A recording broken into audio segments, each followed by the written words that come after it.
E is for Eiffel. Yes, like the tower, but then again, nothing like the tower at all.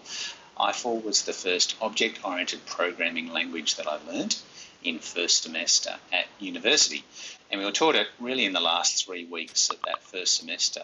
The previous time had been spent learning procedural programming language, which I was very familiar with, having done it for quite a few years already. And I realised halfway through that first lecture, where I hadn't been paying attention, that this was something really quite different. And so to go from procedural, where it's really a flow, logically you go from start to finish and you break down different functions that you need to repeat into routines that you call, kind of logical and you're used to it, to going to a completely different way of thinking about it, where you break things down into objects. And so you would have car, driver, service history, etc. And each object represents the structure of data and the attributes and then the behaviours that you can do to that object.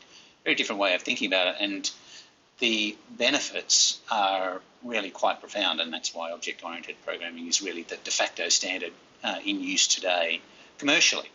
Certainly when I was first taught at university, it was one of those things where I thought, this is one of those theoretical things that you get taught at university. I've never heard of this being used in the real world. I'm not really going to concentrate.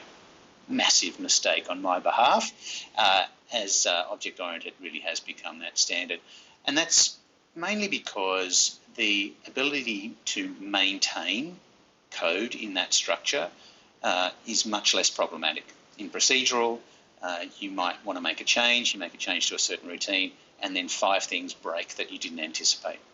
Whereas the encapsulation and abstraction that is inherent in object-oriented programming means that you can make a change to car, and if there is a problem, it'll be in the car object. But more likely, because of abstraction, you actually are adding capability to that car object without affecting anything else that is using that car object.